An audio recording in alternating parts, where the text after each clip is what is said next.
ಚೆನ್ನೈನಲ್ಲಿ 4ನೇ ಮಹಡಿಯ ಅಪಾರ್ಟ್ಮೆಂಟ್ ಬಾಲ್ಕನಿಯಿಂದ ತಾಯಿಯ ಕೈಯಿಂದ ಕೈತಪ್ಪಿ ಬಿದ್ದರೂ ಮಗುವೊಂದು ಪವಾಡ ಸದೃಶ್ಯವಾಗಿ ಬದುಕುಳಿದ ಘಟನೆ ನಡೆದ ಕೆಲ ದಿನಗಳ ಬಳಿಕ ಆ ಮಗುವಿನ ತಾಯಿ ಆತ್ಮಹತ್ಯೆ ಮಾಡಿಕೊಂಡಿರುವ ಘಟನೆ ಸೋಮವಾರ ವರದಿಯಾಗಿದೆ.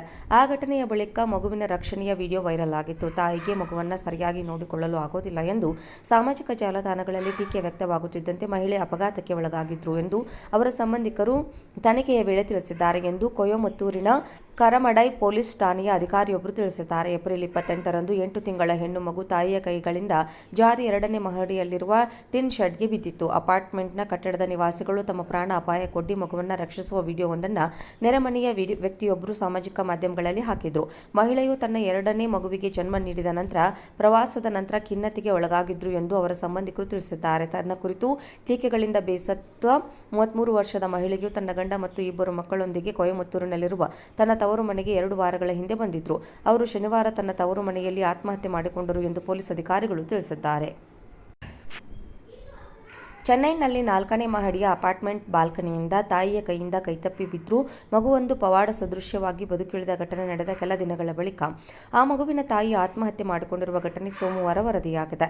ಆ ಘಟನೆಯ ಬಳಿಕ ಮಗುವಿನ ರಕ್ಷಣೆಯ ವಿಡಿಯೋ ವೈರಲ್ ಆಗಿತ್ತು. ತಾಯಿಗೆ ಮಗುವನ್ನು ಸರಿಯಾಗಿ ನೋಡಿಕೊಳ್ಳಲು ಆಗೋದಿಲ್ಲ ಎಂದು ಸಾಮಾಜಿಕ ಜಾಲತಾಣಗಳಲ್ಲಿ ಟೀಕೆ ವ್ಯಕ್ತವಾಗುತ್ತಿದ್ದಂತೆ ಮಹಿಳೆ ಅಪಘಾತಕ್ಕೆ ಒಳಗಾಗಿದ್ರು ಎಂದು ಅವರ ಸಂಬಂಧಿಕರು ತನಿಖೆಯ ವೇಳೆ ತಿಳಿಸಿದ್ದಾರೆ ಎಂದು ಕೊಯಮತ್ತೂರಿನ ಕರಮಡೈ ಪೊಲೀಸ್ ಠಾಣೆಯ ಅಧಿಕಾರಿಯೊಬ್ಬರು ತಿಳಿಸಿದ್ದಾರೆ. ಏಪ್ರಿಲ್ 28ರಂದು 8 ತಿಂಗಳ ಹೆಣ್ಣು ಮಗು ತಾಯಿಯ ಕೈಗಳಿಂದ ಜಾರಿ 2ನೇ ಮಹಡಿಯಲ್ಲಿರುವ ಟಿನ್ ಶೆಡ್ಗೆ ಬಿದ್ದಿತ್ತು. ಅಪಾರ್ಟ್ಮೆಂಟ್ನ ಕಟ್ಟಡದ ನಿವಾಸಿಗಳು ತಮ್ಮ ಪ್ರಾಣ ಅಪಾಯಕ್ಕೊಡ್ಡಿ ಮಗುವನ್ನು ರಕ್ಷಿಸುವ ವಿಡಿಯೋವೊಂದನ್ನು ನೆರೆಮನೆಯ ವ್ಯಕ್ತಿಯೊಬ್ಬರು ಸಾಮಾಜಿಕ ಮಾಧ್ಯಮಗಳಲ್ಲಿ ಹಾಕಿದ್ರು. ಮಹಿಳೆಯು ತನ್ನ 2ನೇ ಮಗುವಿಗೆ ಜನ್ಮ ನೀಡಿದ ನಂತರ ಪ್ರವಾಸದ ನಂತರ ಖಿನ್ನತೆಗೆ ಒಳಗಾಗಿದ್ರು ಎಂದು ಅವರ ಸಂಬಂಧಿಕರು ತಿಳಿಸಿದ್ದಾರೆ. ತನ್ನ ಕುರಿತು ಟೀಕೆಗಳಿಂದ ಬೇಸತ್ತ 33 ವರ್ಷದ ಮಹಿಳೆಯು ತನ್ನ ಗಂಡ ಮತ್ತು 2 ಮಕ್ಕಳೊಂದಿಗೆ ಕೊಯಮತ್ತೂರಿನಲ್ಲಿರುವ ತನ್ನ ತವರು ಮನೆಗೆ 2 ವಾರಗಳ ಹಿಂದೆ ಬಂದಿದ್ರು. ಅವರು ಶನಿವಾರ ತನ್ನ ತವರು ಮನೆಯಲ್ಲಿ ಆತ್ಮಹತ್ಯೆ ಮಾಡಿಕೊಂಡರು ಎಂದು ಪೊಲೀಸ್ ಅಧಿಕಾರಿಗಳು ತಿಳಿಸಿದ್ದಾರೆ.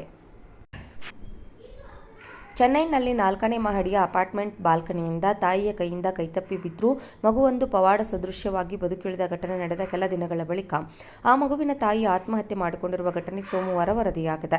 ಆ ಘಟನೆಯ ಬಳಿಕ ಮಗುವಿನ ರಕ್ಷಣೆಯ ವಿಡಿಯೋ ವೈರಲ್ ಆಗಿತ್ತು. ತಾಯಿಗೆ ಮಗುವನ್ನು ಸರಿಯಾಗಿ ನೋಡಿಕೊಳ್ಳಲು ಆಗೋದಿಲ್ಲ ಎಂದು ಸಾಮಾಜಿಕ ಜಾಲತಾಣಗಳಲ್ಲಿ ಟೀಕೆ ವ್ಯಕ್ತವಾಗುತ್ತಿದ್ದಂತೆ ಮಹಿಳೆ ಅಪಘಾತಕ್ಕೆ ಒಳಗಾಗಿದ್ರು ಎಂದು ಅವರ ಸಂಬಂಧಿಕರು ತನಿಖೆಯ ವೇಳೆ ತಿಳಿಸಿದ್ದಾರೆ ಎಂದು ಕೊಯಮತ್ತೂರಿನ ಕರಮಡೈ ಪೊಲೀಸ್ ಠಾಣೆಯ ಅಧಿಕಾರಿಯೊಬ್ಬರು ತಿಳಿಸಿದ್ದಾರೆ. ಏಪ್ರಿಲ್ 28ರಂದು 8 ತಿಂಗಳ ಹೆಣ್ಣು ಮಗು ತಾಯಿಯ ಕೈಗಳಿಂದ ಜಾರಿ 2ನೇ ಮಹಡಿಯಲ್ಲಿರುವ ಟಿನ್ ಶೆಡ್ಗೆ ಬಿದ್ದಿತ್ತು. ಅಪಾರ್ಟ್ಮೆಂಟ್ನ ಕಟ್ಟಡದ ನಿವಾಸಿಗಳು ತಮ್ಮ ಪ್ರಾಣ ಅಪಾಯಕ್ಕೊಡ್ಡಿ ಮಗುವನ್ನು ರಕ್ಷಿಸುವ ವಿಡಿಯೋವೊಂದನ್ನು ನೆರೆಮನೆಯ ವ್ಯಕ್ತಿಯೊಬ್ಬರು ಸಾಮಾಜಿಕ ಮಾಧ್ಯಮಗಳಲ್ಲಿ ಹಾಕಿದ್ರು. ಮಹಿಳೆಯು ತನ್ನ 2ನೇ ಮಗುವಿಗೆ ಜನ್ಮ ನೀಡಿದ ನಂತರ ಪ್ರವಾಸದ ನಂತರ ಖಿನ್ನತೆಗೆ ಒಳಗಾಗಿದ್ರು ಎಂದು ಅವರ ಸಂಬಂಧಿಕರು ತಿಳಿಸಿದ್ದಾರೆ. ತನ್ನ ಕುರಿತು ಟೀಕೆಗಳಿಂದ ಬೇಸತ್ತ 33 ವರ್ಷದ ಮಹಿಳೆಯು ತನ್ನ ಗಂಡ ಮತ್ತು 2 ಮಕ್ಕಳೊಂದಿಗೆ ಕೊಯಮತ್ತೂರಿನಲ್ಲಿರುವ ತನ್ನ ತವರು ಮನೆಗೆ 2 ವಾರಗಳ ಹಿಂದೆ ಬಂದಿದ್ರು. ಅವರು ಶನಿವಾರ ತನ್ನ ತವರು ಮನೆಯಲ್ಲಿ ಆತ್ಮಹತ್ಯೆ ಮಾಡಿಕೊಂಡರು ಎಂದು ಪೊಲೀಸ್ ಅಧಿಕಾರಿಗಳು ತಿಳಿಸಿದ್ದಾರೆ.